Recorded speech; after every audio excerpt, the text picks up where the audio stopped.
Bonjour à toutes et à tous. Très heureux de vous accueillir pour ce nouveau webinaire CAPEB. Donc, je suis Nicolas Philibert, chargé de mission transition écologique et RSE à la CAPEB Auvergne-Rhône-Alpes. Je serai à l'animation aujourd'hui. Et donc avant de commencer, donc, je tiens à remercier particulièrement Lionel Tupin, le président de la CAPEB Haute-Savoie, et Sandrine Vega, la secrétaire générale de la CAPEB Haute-Savoie, qui sont tous deux à l'origine de ce webinaire. Et bien sûr, remercier tout particulièrement Thibaut Guiraudy du pôle Excellence Bois, qui est notre intervenant aujourd'hui et que je laisserai se présenter dans quelques minutes. Euh, pour commencer, quelques petites règles pour ce webinaire. Les micros et les caméras sont volontairement éteints pour des questions de qualité de l'enregistrement, mais vous pouvez poser des questions dans le chat, bien entendu. On relaiera les choses en direct ou en fin de présentation. Et pour information, donc, ce webinaire sera diffusé sur les chaînes YouTube de la CAPEB Haute-Savoie et de la CAPEB Auvergne-Rhône-Alpes. Voilà, sans plus attendre, je vous propose de rentrer dans le vif du sujet. Donc, ce webinaire s'inscrit donc sur le bois scolyté s'inscrit dans le cadre d'une série d'interventions sur le bois local que nous proposons aux adhérents de la CAPEB. Et donc dans cette série, tout particulièrement, on a pensé que ça faisait sens de traiter la question du bois scolité ou du bois bleu. Voilà. Euh, En effet, on pense que le bois bleu, c'est vraiment aujourd'hui une opportunité pour les professionnels du bois de notre réseau de se différencier sur le marché tout en valorisant une ressource qui naturellement en fait serait gaspillée. Donc c'est un petit peu l'objet de cette présentation, c'est de faire un focus sur ce sujet en particulier. Et donc, je passe maintenant la main à Thibaut Guiraudy du pôle Excellence Bois. Peut-être Thibaut, je te laisse te présenter en 2 minutes et puis après dérouler la présentation. Merci à toi Thibaut. Merci Nicolas. Déjà de nous donner la parole sur ce sujet qu'on traite déjà depuis 2 ans. Donc, moi, je suis chef de projet au pôle Excellence Bois depuis maintenant 6 ans. J'ai une formation d'ingénieur bois spécialisé en construction, donc ce qui m'amène à pas mal travailler sur la partie construction bois au pôle Excellence Bois. Et en quelques mots, le pôle Excellence Bois, en fait, c'est l'interprofession de la filière forêt-bois en Savoie et Haute-Savoie. En fait, on est une association, loi 1901, qui a pour objectif de structurer la filière bois, donc de la forêt jusque tous les débouchés que l'on peut avoir avec le bois, qui répond à de nombreux besoins de la société d'ailleurs, que ce soit de bois énergie, construction, ameublement, euh, le papier, le carton, tout ce qui est emballage, palette, voilà, il y a vraiment de nombreuses utilisations. Et donc, on essaye de structurer cette filière au niveau local en valorisant au mieux la ressource forestière pour répondre ensuite aux besoins de la société. Donc là, je suis ici pour vous parler d'épicéa, des scolites et puis de bois bleu. Et puis surtout, tourner avec un axe pour vous en tant que charpentier et puis acteur de la construction pour vous expliquer un petit peu qu'est-ce que c'est et puis comment on peut s'en servir. Alors, hop, est-ce que j'ai la main? Alors normalement, tu dois avoir la main Thibaut.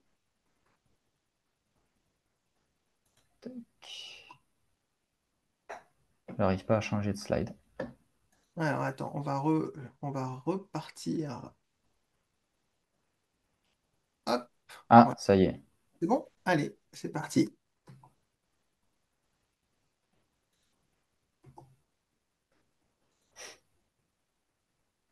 Voilà. Alors, donc tout d'abord, on va parler de scolite, de ce petit coléoptère en fait. qui existe dans les forêts françaises depuis de nombreuses années. Hein. Ce n'est pas un insecte qui a été introduit il y a peu. Et en fait, il colonise les épicéas scolités. Alors, on parle ici du scolite typographe, qui est le scolite, comment dire, qui se tourne vers les épicéas. Des scolites, il y en a plein. Il y a le scolite du sapin et de d'autres essences. Et ici, le scolite typographe, en fait, colonise les épicéas malades, stressés ou récemment abattus, parce qu'en fait, il est attiré par les éléments chimiques que dégage l'épicéa quand il est stressé. Donc, hop, avec ses petites antennes, il reçoit le message et hop, il a compris, en fait, hein, avec la sélection naturelle, que cet épicéa est stressé et qu'il va pouvoir l'attaquer. Donc, en fait, ce qu'il fait, c'est qu'il creuse un trou dans l'écorce jusqu'au bois, mais il ne pénètre pas à l'intérieur du bois, il va jusqu'au bois, jusqu'à une ceinture qu'on appelle le cambium. C'est là où se situe en fait la division cellulaire et où circule la sève dans l'arbre. Et il pond une cinquantaine de larves, enfin elle pond, la femelle pond une cinquantaine de larves, à peu près 50% mâle, 50% femelle. Et puis ces larves viennent en fait grignoter le bois, comme sur la photo là, que vous avez à l'écran, et vient en fait asphyxier l'arbre, puisque bah, du coup la sève ne circule plus. Et en fait, c'est un bras de fer qui se passe entre l'épicéa, est-ce qu'il va arriver à se défendre en le repoussant le scolite, en injectant de la sève dans les trous, ou alors est-ce qu'il est trop affaibli, ou alors peut-être qu'il y a trop de scolite et il va succomber à ses attaques. Donc au niveau des conséquences, vous allez avoir donc... Excuse-moi, Oui, Thibaut, je me permets de te poser une petite question. oui, Donc ça veut dire que dans certains cas, l'arbre arrive à gagner ce bras de fer-là? exact, exact. Si la population de scolytes n'est pas trop importante et que l'épicéa attaqué est en forme, en fait, hein, qu'il a assez d'eau, eh ben, il peut arriver à se défendre, en effet, en repoussant le scolyte. Ok, merci Thibaut. Ce qui est de plus en plus difficile, on verra pourquoi tout à l'heure. Donc les conséquences, ben, on va avoir en effet ces dessins là, sur le tronc de l'arbre. Et puis en fait, ce qu'il faut savoir, c'est que le scolyte, quand il rentre et qu'il arrive au contact du bois, il amène avec lui un champignon de bleuissement, qui est un champignon de décoloration, un champignon lignicole et non lignivore. C'est-à-dire qu'il ne dégrade pas la lignine, qui joue le rôle de structure dans le bois, et qu'il le colore. On va voir derrière les conséquences que ça a. Donc voilà, ensuite, une fois que l'arbre meurt, en 1 mois et demi, 2 mois, vous avez d'autres insectes, d'autres ravageurs, aussi des champignons, qui viennent coloniser cet arbre, en fait, qui ne peut plus se défendre puisqu'il est mort. Et ensuite, on va voir sur l'image de droite, si l'arbre reste trop longtemps sur pied, ben, le bois va sécher et va fendre. Et donc, voilà. Donc, la cause de tout ça, en fait, ben, c'est tout simplement le changement climatique qui a en fait à double tranchant. D'une part, l'augmentation des températures et d'autre part, la diminution des précipitations, en tout cas des précipitations régulières. Et donc, ce qui fait qu'on a de plus en plus de périodes de sécheresse qui va affaiblir l'épicéa, puisque l'épicéa, si on ne lui donne pas assez d'eau, ben, il n'arrive pas à se défendre correctement, à s'alimenter et à se défendre correctement si jamais il est attaqué. Et puis d'autre part, cette augmentation de la température qui fait que le scolyte, en fait, lui, les cycles de reproduction se passent à une température, on estime à peu près supérieure à 15 degrés. Donc pour qu'il se reproduise, il faut cette température assez, voilà, de 15 degrés. Et la période dans une année pendant laquelle la température est supérieure à 15 degrés a énormément augmenté. Ce qui fait qu'avant, en plaine, on avait peut-être 2 cycles de reproduction pendant la période estivale. Aujourd'hui, on va jusqu'à 4 cycles de reproduction. Et en montagne, avant, on en avait peut-être un, et maintenant, on peut en retrouver 2, voire 3. Et donc ça fait que la population de scolytes, en fait, explose. Ça a vraiment une courbe exponentielle, puisque un cycle, je vous ai dit tout à l'heure, c'est 50 larves, donc on va dire 25 larves femelles. Si ces 25 larves femelles elles-mêmes pondent, ça va faire 625. Les 625, si elles pondent, ça va faire 15 625. Et le quatrième cycle, on va arriver à 390 000. Voilà, pour vous donner des ordres de grandeur, la raison pour laquelle la population de scolytes augmente de façon exponentielle. Donc, les conséquences qu'on va voir en forêt, c'est le graphique de gauche. Donc là, ça s'arrête en 2023, mais en 2024, on est à peu près au même niveau, voire un poil plus haut. En bleu, vous avez le volume en Haute-Savoie, c'est ça, en rouge en Savoie, en jaune en Isère, et puis en vert, on est dans l'Ain. Et donc, on voit que ces dernières années, la population, alors pardon, c'est pas la population de scolytes, là, c'est le volume d'épicéas scolytés en forêt publique. Mais ce qu'il faut regarder, c'est pas la valeur absolue, c'est la tendance. Voilà, on est vraiment sur une tendance haussière. Et donc, bah, bien sûr, vous imaginez, ça vient du fait que la population de scolytes explose et donc on a de plus en plus d'épicéas attaqués par les scolytes. Et le graphique de droite, c'est pour vous montrer qu'en Savoie, Haute-Savoie, l'épicéa représente quasiment 50% du volume. Donc, il faut imaginer les conséquences si, je ne dis pas que c'est ce qui va se passer, mais tous les épicéas viendraient à mourir. C'est normalement pas ce qui va se passer. Alors, Thibaut, j'ai une petite question d'ailleurs sur ces deux graphiques très intéressants. Effectivement, on voit qu'on a notamment récemment hein, une espèce de pic là, à partir de 2022, là, notamment sur l'Ain, Savoie, Haute-Savoie, alors qu'on a quelque chose d'assez stable en Isère. Est-ce que toi, tu peux expliquer ce phénomène-là? Alors, pas vraiment. Il semblerait que l'Isère soit en effet un petit peu plus préservé pour l'instant, mais on sait que nos collègues, par exemple, de Fibois Isère, et puis toute l'équipe, bien sûr, l'ONF, etc., des forêts de l'Isère, sont attentives parce que il y a quand même une certaine quantité d'épicéas en Isère et ça risque de descendre un jour ou l'autre. Mais en effet, jusqu'à ce jour, ils sont plutôt préservés. Et ce que tu disais, ces graphiques, c'est vraiment forêt publique, mais on peut dire que c'est un échantillon représentatif de la forêt en général, c'est ça? Exactement, la tendance est exactement la même, hein. Le scolyte ne s'arrête pas à la forêt publique, il n'y a pas de limite pour lui. Il attaque autant les épicéas de forêt publique que de forêt privée. Donc, c'est juste que vous verrez tout à l'heure, j'ai des cartes qui montrent les volumes consolidés sur à la fois forêt privée et forêt publique. Ce graphique, c'est juste pour vous montrer la tendance, l'évolution des 15-20 dernières années du volume d'épicéas scolytés en forêt. Merci Thibaut. Voilà, donc ben, justement, on y arrive. Donc là, on est en Savoie et en fait, c'est pour vous montrer l'évolution du volume d'épicéas scolytés euh, répartis sur les différentes communes. Donc, pour la Savoie, ça donne ça. Et donc, nous, ce qui nous intéresse un petit peu plus, c'est la Haute-Savoie.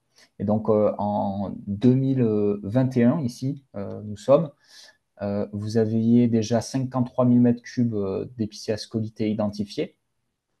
En 2022, on était à 135 000 et en 2023 à 186 000. Voilà, on va dire bonus 5 000.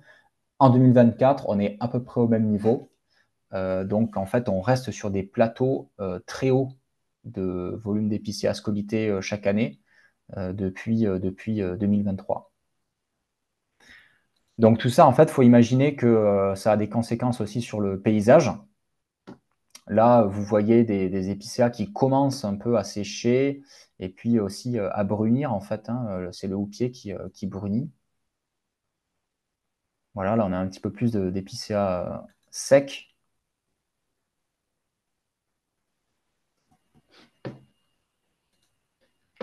Donc, en fait, il faut imaginer que pour un propriétaire forestier, il y a une grosse perte financière, hein, puisque ces épicéas ne se vendent pas aussi bien qu'un épicéa sain. Le risque accru d'incendie aussi, hein, cette image montre bien que s'il y a un feu qui se déclenche, ça fait une matière sèche très importante en forêt. Euh, il y a aussi le risque accru de... mince, hop, je suis allé un poil trop vite. Le risque accru d'éboulement et d'avalanche, puisque sur des zones de montagne comme en Savoie de Savoie, la forêt joue un rôle extrêmement important pour protéger toutes les infrastructures qui sont dans les vallées. Et puis, pour tout ce qui est balade en forêt, tous les loisirs qu'on peut avoir en forêt, ben, il y a aussi des risques de chute d'arbres, chute de branches. Euh, voilà. Donc, il faut réagir, il faut aller entretenir les forêts pour éviter d'augmenter tous ces risques. Mhm. Donc ça, j'en parlais, je m'étale pas dessus sur l'attractivité touristique, hein, qui pourrait éventuellement baisser d'un point de vue paysager et puis aussi risque en forêt. Et puis le puits de carbone, quand même, en dire un mot, parce que c'est quand même important. En fait, vous avez en Haute-Savoie, je disais à peu près 200 000 m3 d'épicéa scolyté, d'épicéa qui a été identifié scolyté en 2024. Il faut savoir que en, euh, en Haute-Savoie, on, euh, on prélève à peu près 500 000 m3 dans la forêt, tout compté. Euh, bois énergie, pour faire du bois énergie, du bois d'œuvre, etc. 200 000, vous voyez, 200 000 par rapport à 500 000, ça fait déjà pas mal. Et en fait, c'est soit euh, on récolte toujours ces 500 000 m3, mais d'épicéa sains, et on laisse les 200 000 m3 d'épicéa scolyté pourrir, et donc rejeter le CO2 dans l'atmosphère euh, que les arbres ont capté pendant leur croissance.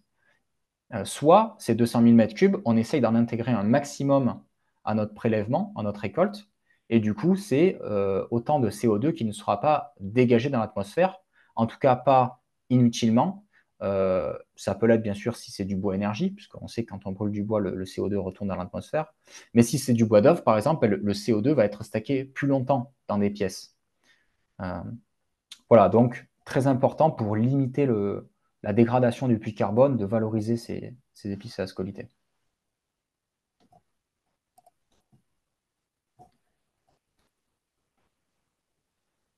C'est pas super évident, ça y est. Donc en résumé, c'est le changement climatique, hein, la cause de tout ça, qui fait augmenter la population de scolytes et qui dégrade énormément les épicéas. Une fois que le scolyte attaque les épicéas, l'arbre se dégrade assez rapidement et ça a des conséquences économiques, environnementales et sociales inévitables, comme on a pu le voir. Maintenant, la question c'est comment réagir, comment faire de cette situation une opportunité. La première, c'est de récolter rapidement les épicéas, puisque on a vu, si on les laisse trop longtemps en forêt, ils se dégradent. Pour limiter la propagation d'insectes, c'est très compliqué parce qu'en 3-4 semaines, il est déjà sorti de l'arbre pour aller coloniser d'autres épicéas. Par contre, pour limiter la dégradation du bois, ça, on peut y arriver. En 1 mois et demi, l'arbre est mort, mais par contre, il se dégrade assez lentement derrière et on peut en faire quand même beaucoup de choses de cet épicéa scolyté avant qu'il soit trop dégradé. Ici, vous avez un arrêté préfectoral alors de 2024, mais il a été renouvelé en 2025, qui, en gros, impose aux propriétaires forestiers, publics et privés, et aux exploitants de prendre les mesures curatives et préventives nécessaires pour éviter la prolifération du scolyte de l'épicéa. Autrement dit, c'est je suis propriétaire forestier, je me dois de vérifier si ma forêt se porte bien et si elle est attaquée par des scolytes, rapidement réagir pour faire exploiter les bois. Et si je suis exploitant et qu'on m'appelle euh, vendre, récolter des bois, bah pareil, si c'est des épicéas scolytés, y aller en priorité. Voilà, donc c'est un arrêté préfectoral voilà, qui a le mérite d'exister, on va dire. Ensuite, ça, c'est un graphique qui donne une idée de la dégradation du bois à partir du moment de l'attaque et du coup de derrière ce qu'on va pouvoir en faire. Donc on voit, alors ce sont vraiment des ordres de grandeur parce qu'en fait ça va dépendre de la période pendant laquelle le bois est attaqué.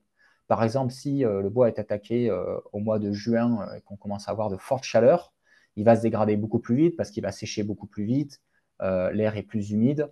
Voilà. Par contre, s'il est attaqué pendant l'hiver, on va pouvoir valoriser le bois en bois d'œuvre, même si peut-être au bout de 4 mois, quoi. Parce Donc que, voilà, ouais. oui, pardon Thibaut, excuse-moi, je me permets de t'interrompre parce qu'on a des questions là-dessus. En fait, ce qu'on peut comprendre de ce graphique, hein, j'essaie de reformuler ce que tu nous dis, c'est que finalement, l'attaque, elle est assez rapide Et en fait, ce qui va surtout beaucoup jouer sur comment dire, la qualité du bois in fine, ça va être aussi la période qu'il y a derrière, la période où le bois est mort et quand ça arrive en termes de saison, hein. C'est ce que tu nous dis. C'est ça, en fait, le scolite, finalement, à part apporter ce champignon de décoloration qui est juste une dégradation visuelle et pas mécanique ou physique du bois, le scolite, sinon, il rentre pas dans le bois, voilà, il est pas dangereux. C'est plutôt derrière, une fois que l'arbre est mort, en fait, eh ben des champignons qui vont venir coloniser l'arbre, des vers blancs là qu'on appelle le monocame tailleur qui, lui, pour le coup, traverse l'arbre. Et c'est ceux-là, en fait, qui vont dégrader le bois et qui vont plutôt le faire passer d'une utilisation charpente à emballage coffrage, voire bois énergie s'il est trop dégradé. Voilà. Merci Thibaut. Donc, un petit zoom quand même sur le bleuissement, parce que c'est un gros sujet. Derrière, c'est pour ça qu'on lie le terme épicéa scolité à bois bleu. Donc, je vous le disais, le scolite, quand il pénètre dans l'écorce, il apporte ce champignon de décoloration et colore en fait l'aubier, donc la couronne qu'on voit là autour de l'arbre, avec cette couleur bleuâtre, des fois un petit peu grise ou des fois un petit peu noire. Euh, voilà, donc, et derrière, sa valeur se voit un petit peu chuter sur le marché, seulement pour des raisons esthétiques, hein, d'ailleurs, parce que derrière, finalement, que le bois soit bleu ou pas, si on l'utilise en structure, on vend du C24, c'est une qualité structurelle, qu'il soit bleu ou pas.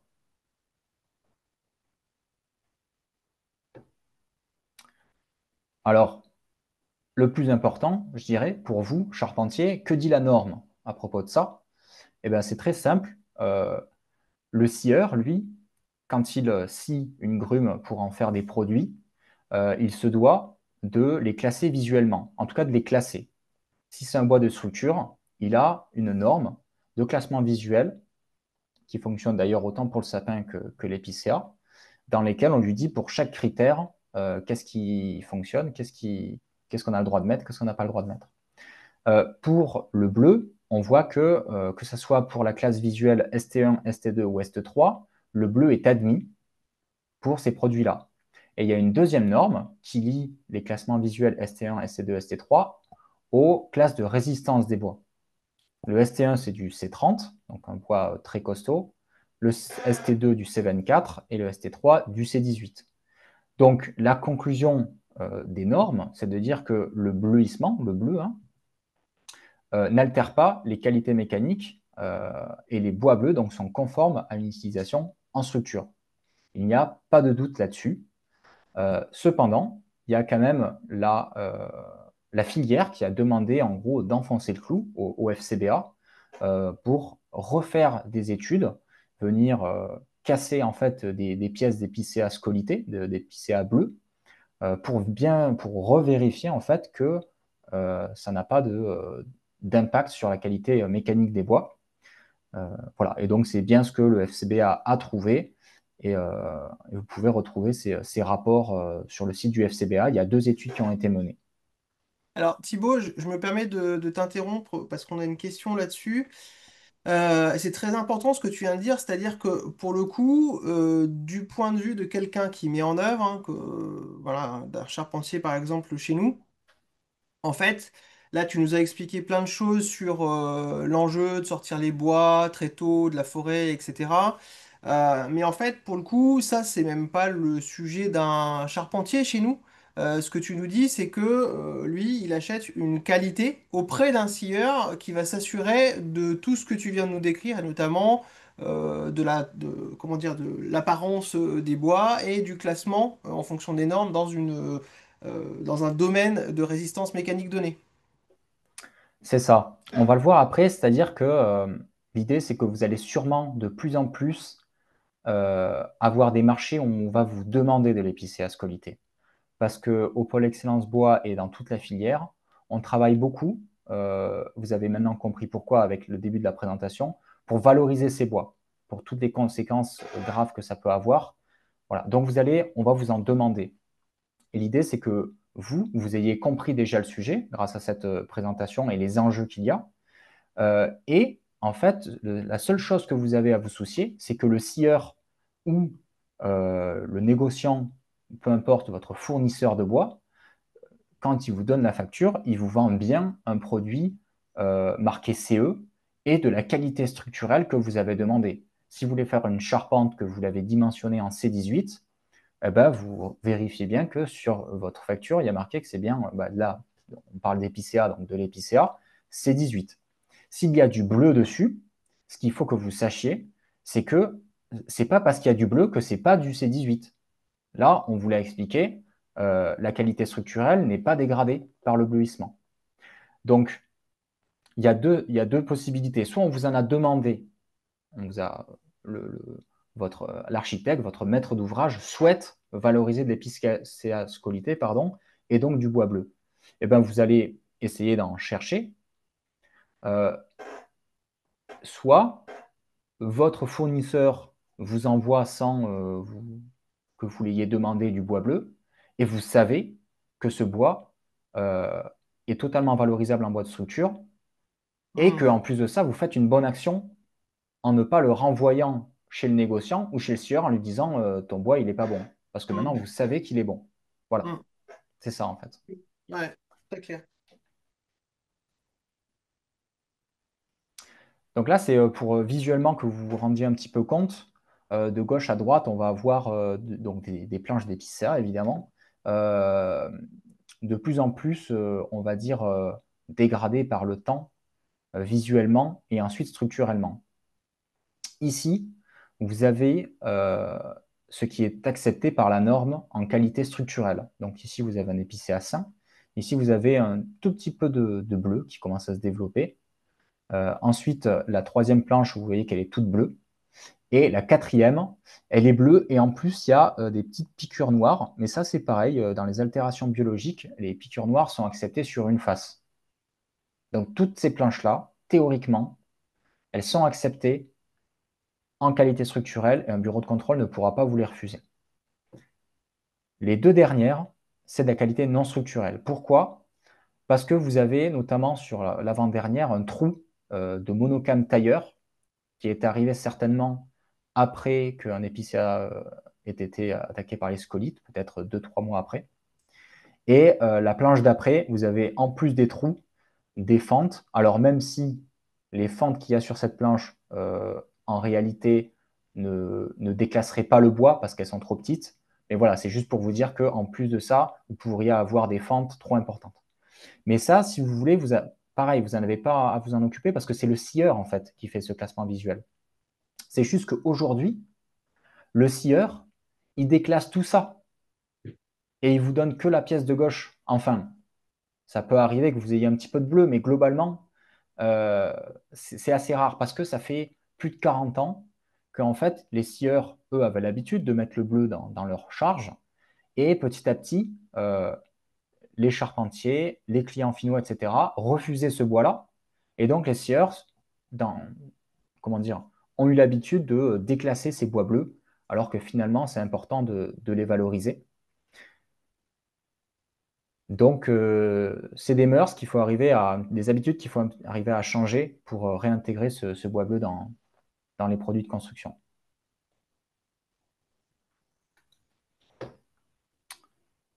Tac. Donc, en résumé, donc récolter rapidement, ça, on y arrive à peu près. Il y a aussi un chiffre qui est important, c'est que l'ONF en Haute-Savoie, la moitié de ses bois identifiés pour la récolte, c'est de l'épicéa scolité. Donc, il faut vous imaginer que les scieurs, les exploitants forestiers proposent énormément d'épicéa scolité aux scieurs. Donc, globalement, si le scieur veut, il peut vous fournir du bois scolité.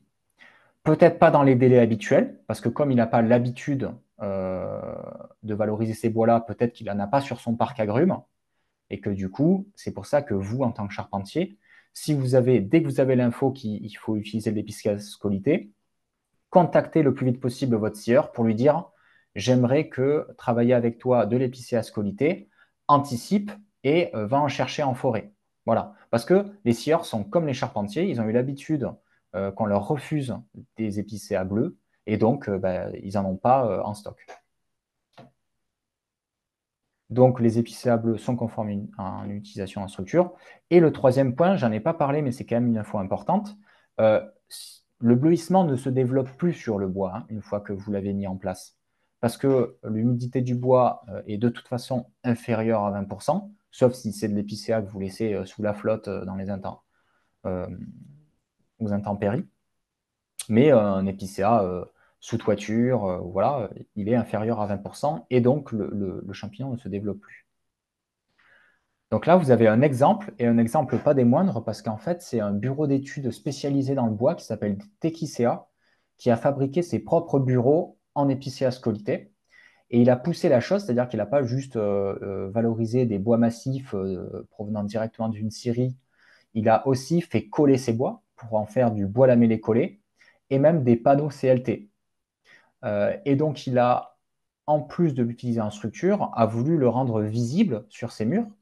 Donc, bon, les photos sont un petit peu petites, mais quand même, on distingue bien les traces de bleu sur les produits.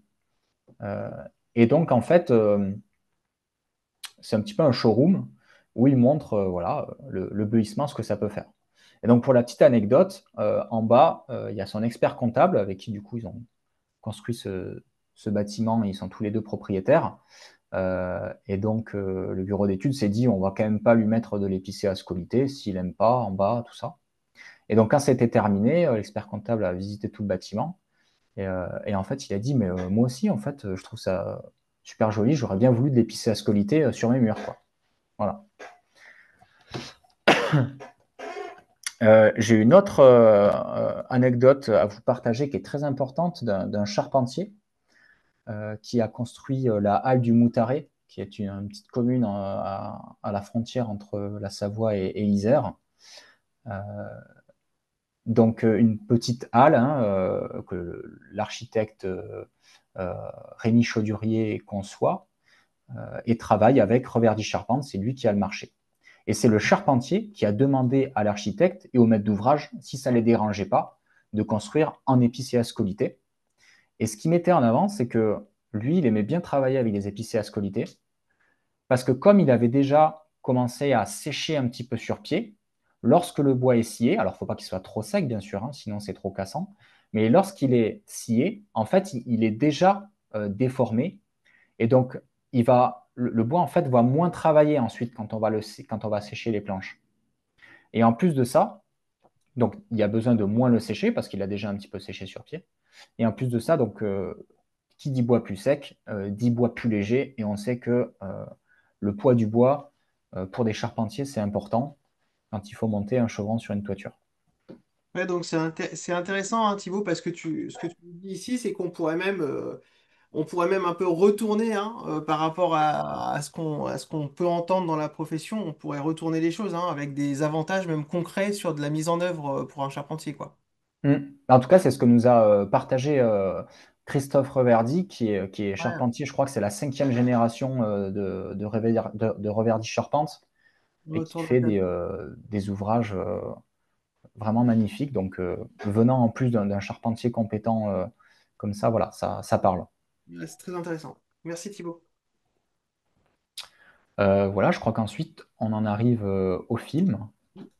Oui, oui, oui. Alors, Voilà, donc Je suis le bois bleu, vous l'avez peut-être déjà vu parce que c'est un film qui tourne beaucoup. Ça a été produit par ma collègue Émeline Mauduit, donc au pôle Excellence Bois. Et c'est un film qui a pour but de sensibiliser en 2 minutes 30 qu'est-ce que l'épicéa scolité et quels sont les enjeux, un petit peu ce que je viens de vous raconter, mais en beaucoup plus résumé, avec moins de détails. Voilà, mhm. donc je vous laisse découvrir ce film. Alors c'est parti pour le film. On va le passer. Le voilà qui arrive. Peut-être que mon nom ne vous évoque rien. Je reste une énigme pour beaucoup, enraciné au sein de nos forêts. Ce sont les gardiens de ces forêts, les spécialistes, qui perçoivent mon essence. Grâce à l'attention qu'ils portent à notre monde végétal, ma singularité a été mise en lumière, marquée par la trace indélébile du scolite. Ce minuscule insecte, autrefois discret, prolifère sous l'effet du changement climatique, redessinant nos paysages. Un spectacle dont vous êtes les malheureux témoins, involontaires mais essentiels. En partageant mon existence avec cet être minuscule, il devient nécessaire que l'on me coupe et me retire du cœur de la forêt pour protéger les autres encore épargnés. Mais ne faisons-nous pas de nos imperfections parfois nos plus grandes forces? Malgré l'épreuve du scolite et grâce à votre intervention, je renais. Pourtant inchangé dans mon essence, rivalisant en résistance avec ceux que l'on qualifie de saints. Votre affection pour moi grandit, parce qu'en me choisissant sans attendre, vous laissez la place aux jeunes pousses qui ne demandent qu'à grandir. Vous marquez votre différence et vous agissez pour le futur de nos forêts. En m'utilisant, vous avez l'opportunité de révéler ma véritable valeur. Ma destinée est entre vos mains. Et quand vient le moment de leur donner la parole, ceux qui me connaissent disent de moi que je suis inspirant, durable, solidaire, magnifique, actuel, prioritaire, opportun, élégant, performant, traditionnel, intemporel, singulier, naturel, résilient, charmant, noble. Si les professionnels m'ont adopté, c'est qu'ils voient en moi bien plus qu'un défaut. Ma différence est ma force. Alors, savez-vous qui je suis? Je suis le bois bleu.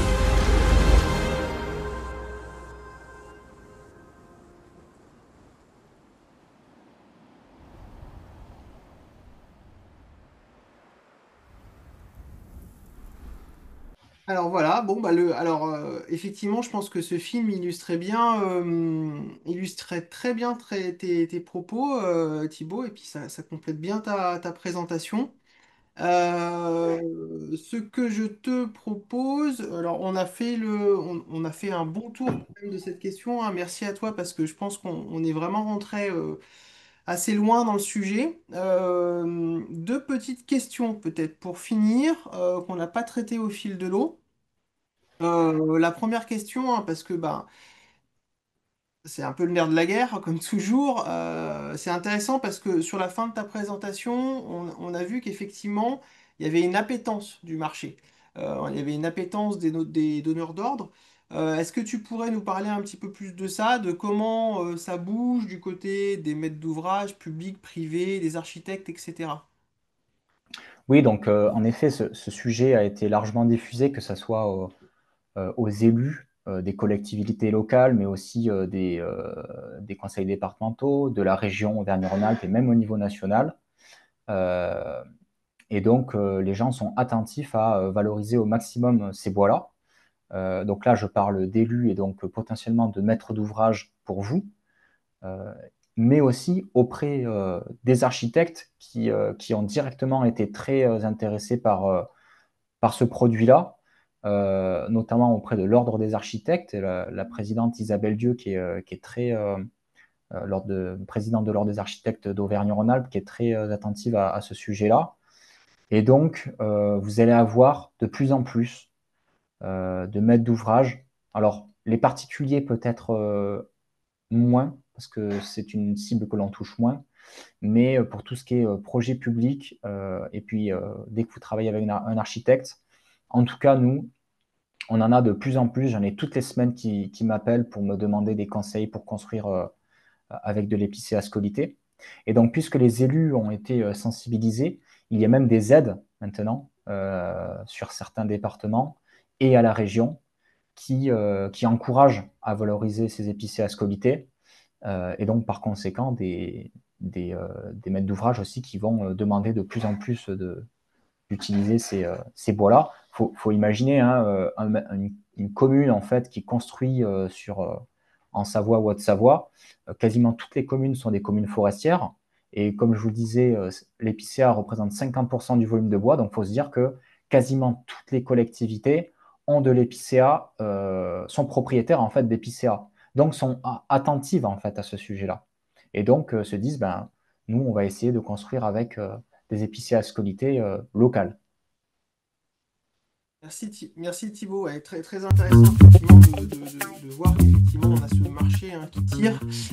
Et la deuxième question qu'on avait, alors qui est un peu directement lié, c'est que bah, ok, on a un maître d'ouvrage qui veut du bois bleu, qui le demande, c'est un choix peut-être même architectural, hein, un peu comme tu nous l'as montré avec ce bel exemple de projet. Comment concrètement, moi, charpentier, je peux faire pour m'approvisionner? Est-ce que je vais dans certaines scieries en particulier? Est-ce que toutes le font? Comment je peux identifier un petit peu mes points d'approvisionnement? Alors, en Haute-Savoie, vous avez de la chance, vous avez pas mal de scieurs qui sont sensibilisés à ça.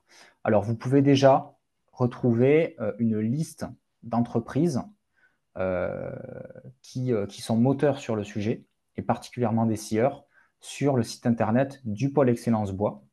Donc, vous tapez pôle Excellence Bois, bois scolité sur Google, et vous allez normalement directement tomber sur notre page bois scolité, qui n'est pas très importante, mais du coup, vous allez rapidement trouver où trouver du bois bleu. Et donc, vous avez plusieurs onglets. Vous avez scieurs, industriels, charpentiers, voilà, qui ont été d'accord pour être intégrés à cette liste. Euh, à terme, on va améliorer notre annuaire des entreprises, l'annuaire des entreprises du pôle Excellence Bois, pour proposer aux entreprises d'ajouter ce petit logo bois scolité pour dire voilà, que je sois charpentier, architecte, scieur, etc. Je suis sensibilisé au sujet et je souhaite travailler avec ces produits-là. Voilà. Ensuite, bah, je dirais le conseil, c'est tout simplement de contacter tout d'abord les scieurs les plus proches de chez vous. Les négociants aussi, j'en ai pas trop parlé, mais ça fait partie aussi d'un onglet qu'on a sur notre site internet, sont de plus en plus sensibilisés. Voilà, il y a encore du travail, mais quelque part, les négociants, ils marchent beaucoup à la demande. S'ils n'ont pas assez de demande, c'est des produits qu'ils ne vont pas développer. Donc, n'hésitez pas à les appeler, c'est juste un coup de fil. Est-ce que vous avez du bois scolité? S'ils raccrochent le commercial 3 fois en répondant non, j'ai pas de bois scolité, ça va petit à petit faire bouger les choses chez les négociants et ils vont aussi se mettre en s'approvisionner. Voilà. Et sinon, vous avez aussi la possibilité de me contacter si vous voulez en savoir plus sur le sujet, si vous avez un projet en particulier, si voilà, vraiment, disons que je suis une bonne porte d'entrée. Si ensuite c'est un sujet un petit peu trop spécifique, moi je peux aussi vous rediriger vers les bonnes personnes, mais n'hésitez pas à me contacter si vous avez des questions sur le sujet. Eh ben, merci Thibaut pour ces réponses. Donc on arrive à la fin de ce webinaire sur le bois bleu. Donc un grand merci à toi encore Thibaut, hein, pour cette présentation qui, je pense, vraiment va permettre à beaucoup de nos adhérents de mieux comprendre voilà, cette opportunité en fait. C'est intéressant, hein, parce que je trouve que tu en as parlé comme une opportunité. Et je pense que c'est vraiment le changement d'état d'esprit qu'on peut souhaiter sur ce sujet. Donc merci à toi pour cette présentation. Avec plaisir. Merci également à tous les participants, hein, pour vos questions qui, je pense, ont permis de préciser un certain nombre de points. Voilà, donc n'hésitez pas à contacter votre CAPEB, hein, si vous voulez avancer sur ce sujet. Thibaut vous l'a aussi dit, hein, vous avez bien compris que c'est vraiment un référent sur ce sujet, donc vous avez maintenant bien identifié Thibaut, donc n'hésitez pas à contacter le pôle Excellence Bois comme ça vous a été suggéré. Euh, et puis, je vous dis à bientôt pour un prochain webinaire, notamment sur le sujet, hein, du bois local, puisqu'on a d'autres sujets à venir. Merci à tous et à bientôt. Merci Nicolas, au revoir. Merci Thibaut.